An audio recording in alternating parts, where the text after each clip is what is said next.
আসসালামু আলাইকুম। সবাই কেমন আছেন? আশা করি ভালো আছেন। তো আমার মতো যারা কফি শপে চাকরি করে বা কফি শপে কাজ করে, তারা আমার মতো এমন সিচুয়েশনে পড়বেন। অবশ্যই পড়বেন, কারণ যেহেতু আপনারা কফি শপে আছেন। মাঝে মধ্যে আমরা কফি শপে এমন সিচুয়েশনে পড়ি যেটা একদম বাজে একটা অভিজ্ঞতা আমার। আমি কফি শপে গত 4 বছর ধরে আছি। সাধারণত আমাদের সাথে এমন হয় না, কারণ আমরা আগে ফুতুরা করি, আগে টাকা নিয়ে ফুতুরা কইরা যে কাগজগুলো আছে, এই কাগজ কি তলব দিচ্ছে না দিচ্ছে এটা করি।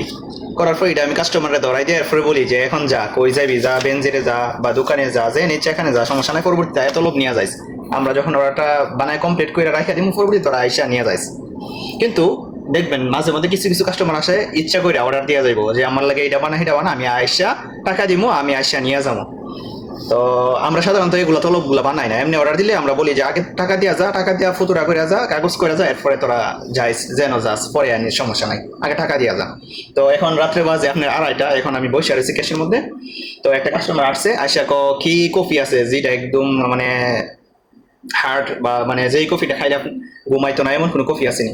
পরে আমাকে একদম যেটা গাউই, যেটা শক্তিশালী আর কি, স্ট্রং একটা কফি দেয়। আমি কই তাহলে এসপ্রেসো না, এসপ্রেসো ডাবল নে, এটা অনেক স্ট্রং এবং এটার মধ্যে চিনি নাই, দুধ নাই, এটা খাইলে একদম তোর ঘুমাইতো না এবং শরীরটা তোর মনে করে যে ভাল লাগবো, গাড়ি চালাতে পারবি, সমস্যা নাই, তুই যেহেতু চুকুরি তুই এটা নে। পরে কাছে ঠিক আছে তাহলে তুই বানা, আমি আইতাছি দোকানেতে। তো আমি তো জানি হে হয়েছে বাটপার, হ্যাঁ নিত না, মূলত এমনিতেই আমার লগে বার্গেটিং করার লেগে আইছে। তো আমি কাছে ঠিক আছে টাকা দিয়া যা, তো তুই আয়া নিয়ে যাস, কোনা আমি আইতাছি দোকানতে আয়, আমি দোকানতে আয়ের পর তোরা টাকা দিয়ে যা। তো আমি কোনো কিছু কইছি না। তো এখন গেছে দোকানে, দোকানে গেছে তোমার আধা ঘন্টা হয়েছে, এর ভিতরে এখন পর্যন্ত আওয়ার কোনো নাম গন্ধ নাই, ঠিক আছে।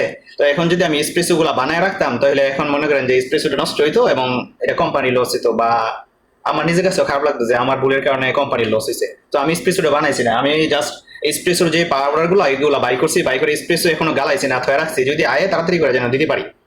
তো এখন এই কাস্টমারটা তো আধা ঘন্টা হয়ে গেছে, এখন আসছে না, আমি যতটুকু জানি এই কাস্টমারটা আইতো না। তো গত কিছুদিন আগে একবার, গত শুক্রবারে শেষ রাত্রির দিকে একটা কাস্টমার আসছে এমন যে আমার একটা স্প্যানিশ বানা, স্প্যানিশটাতে বাড়িতে বানা, আমি আসা নিয়ে যাবো, বেঞ্জিরের থেকে তেল ঢুকাই আনি গাড়িতে, এরপর নিয়ে যাবো।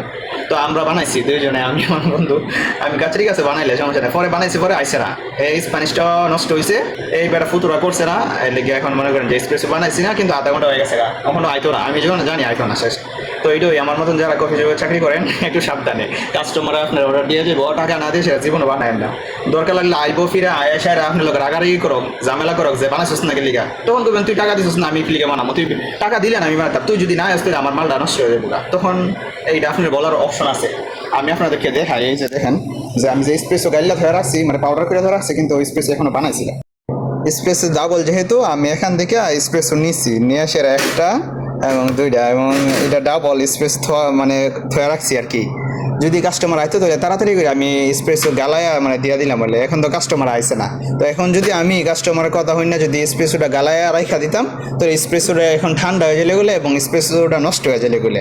তো অতটুকুই, যারা কফি শপে চাকরি করেন বা একটু সাবধানে করেন, যত সম্ভব কোম্পানির লাভবান করার চিন্তা ভাবনা করেন এবং নিজেরও যেন কোনো চাপ নাই কোম্পানি থেকে, এইভাবে চিন্তা ভাবনা করেন। প্রতিদিন আমাদের সাথে যে কাহিনীগুলো, যে সমস্যাগুলো কাস্টমারের সাথে, এগুলোই আপনাদের কাছে তুলে ধরলাম। তো সবাই ভালো দেখেন, সুস্থ থাকেন, আসসালামু আলাইকুম।